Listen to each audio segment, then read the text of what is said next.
O deserto finalmente ficava para trás. Não como uma lembrança apagada, mas como uma marca profunda na identidade de Israel, antes que qualquer tribo atravessasse definitivamente o Jordão. Antes que cidades fossem conquistadas e casas erguidas, Deus fez algo que nenhum povo nômade esperaria. Ele desenhou limites. Não limites impostos por medo, mas fronteiras estabelecidas por promessa. A terra não seria ocupada ao acaso. Canaã não seria tomada por impulso, nem dividida por força bruta. O Deus que guiou Israel passo a passo pelo deserto agora falava com precisão geográfica. Cada fronteira era declarada com autoridade divina, como quem afirma: até aqui vai a herança que eu vos dou. Ao sul, a linha começava no deserto de Zim, passando por regiões áridas que lembravam Israel de onde vieram. Não era um sul fértil, mas era um sul conhecido, território que marcava a transição entre a escravidão passada e a liberdade conquistada. O limite meridional não era apenas físico, era histórico. Ali, o povo se lembraria de que a promessa não apagava o passado, mas o redimia. Do sul, a fronteira seguia até o mar, lembrando que a herança não seria um ponto isolado, mas uma terra conectada, contínua, com identidade própria. Deus não entregava pedaços soltos, mas um território definido, organizado, com coerência. Canaã não seria apenas um lugar para morar, seria um espaço para viver como nação. Ao oeste, o grande mar se tornava o limite natural, um muro líquido imenso, intransponível para um povo sem frota. Ali, Deus estabeleceu uma fronteira que não precisava ser defendida com armas. O mar era testemunha silenciosa de que nem toda proteção exige esforço humano. Algumas barreiras existem simplesmente porque Deus as colocou ali. O norte, por sua vez, era descrito com cuidado. De monte em monte e de região em região, o texto delimita com precisão um território que muitos jamais haviam visto. Para a geração que crescera no deserto, aquelas palavras criavam imagens mentais de um futuro concreto. A promessa deixava de ser abstrata e começava a ganhar contornos reais. Cada nome citado carregava expectativa. Cada ponto mencionado despertava curiosidade. Canaã não era um mito distante. Era um lugar real, mensurável, delimitado. Deus estava ensinando Israel a pensar como povo estabelecido, não mais como fugitivos. Ao leste, o Jordão marcava o limite final. O rio não era apenas um obstáculo natural. Era a linha que separava o tempo da espera do tempo da posse. Até ali, Israel havia caminhado guiado pela nuvem e pelo fogo. Dali em diante, caminharia guiado pela responsabilidade de viver dentro daquilo que lhe fora dado. Os limites da terra revelavam algo profundo sobre o caráter da promessa. Deus não prometia tudo. Prometia o suficiente. Não entregava expansão infinita, mas herança definida. Canaã não seria grande demais para dispersar o povo, nem pequena demais para sufocá-lo. Era exatamente o que Israel precisava para existir como nação santa no meio de povos pagãos. Cada fronteira declarada era também um aviso. Ultrapassar os limites seria desobedecer, não avançar.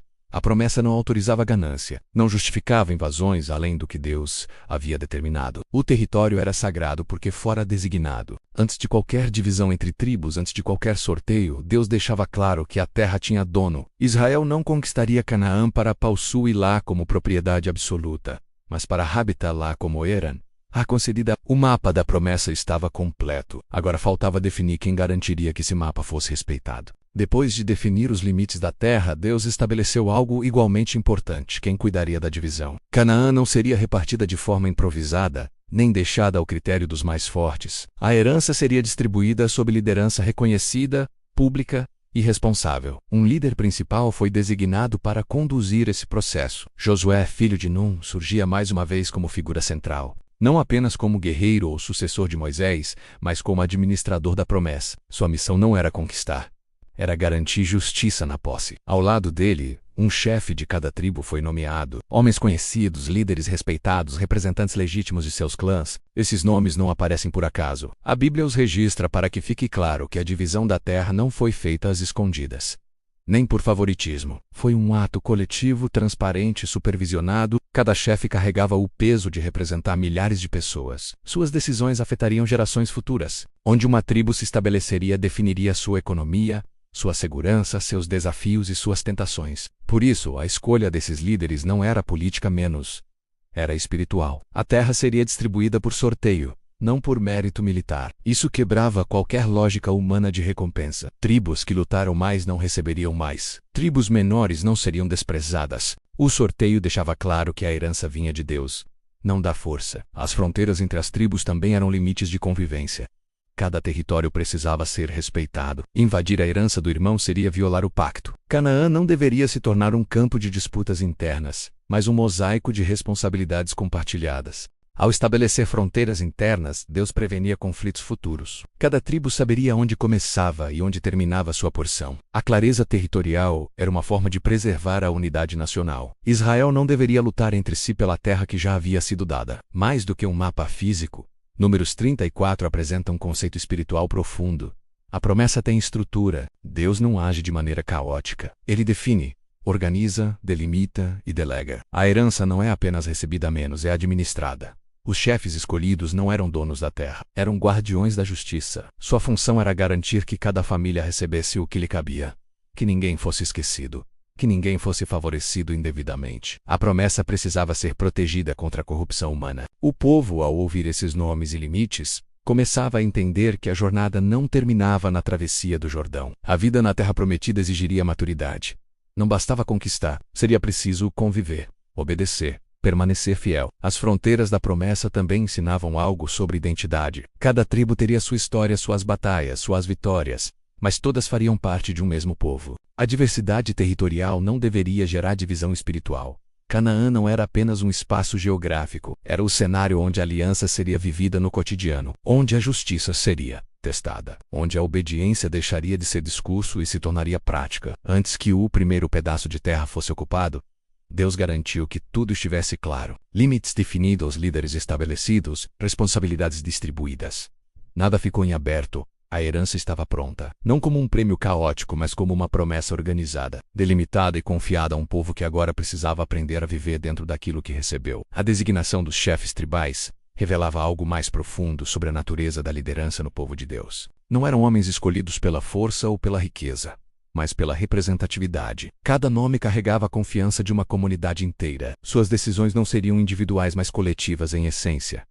Josué liderava, mas não sozinho. Eleazar, o sacerdote, também participaria do processo. A presença sacerdotal garantia que a divisão não seria apenas administrativa, mas espiritual. A terra seria distribuída diante de Deus, sob sua orientação, com sua aprovação. Esse modelo de liderança compartilhada ensinava Israel a não depender de um único homem. A promessa era grande demais para ser gerenciada por uma só pessoa. A herança exigia colaboração, humildade e reconhecimento de que cada tribo tinha valor. Os nomes dos chefes ficaram registrados para sempre. Não como heróis militares, mas como administradores fiéis. Sua glória não estava em conquistar territórios, mas em distribuí-los com justiça. A história os honraria não pelo que pegaram, mas pelo que garantiram que outros recebessem. Essa é uma das lições mais profundas de Números 34. A verdadeira liderança não se mede pela capacidade de acumular, mas pela integridade em repartir. Os chefes tribais não construiriam impérios pessoais. Sua missão era assegurar que cada família tivesse seu lugar na promessa. O texto termina sem descrever batalhas ou conquistas. Termina com nomes, fronteiras e responsabilidades. A mensagem é clara. Antes da ação vem a organização. Antes da posse vem a clareza. Antes da conquista vem a definição do que será conquistado. Israel estava prestes a entrar em Canaã, mas não entraria como horda desorganizada. Entraria como nação estruturada, com líderes definidos, territórios delimitados e responsabilidades claras. A promessa não produziria caos, produziria ordem. Cada tribo saberia seu lugar. Cada família conheceria seus limites. Cada líder entenderia sua função. E todos, juntos, viveriam sob o mesmo Deus, na mesma terra, unidos pela mesma aliança. A herança da terra prometida não era apenas um pedaço de chão, era um convite para viver de forma organizada, justa e fiel. Era a oportunidade de mostrar ao mundo que um povo guiado por Deus não vive no improviso, mas na ordem que vem do céu. Os limites estavam traçados. Os líderes estavam prontos. A terra esperava. E Israel finalmente aprendia que herdar uma promessa é também assumir a responsabilidade de cuidar dela.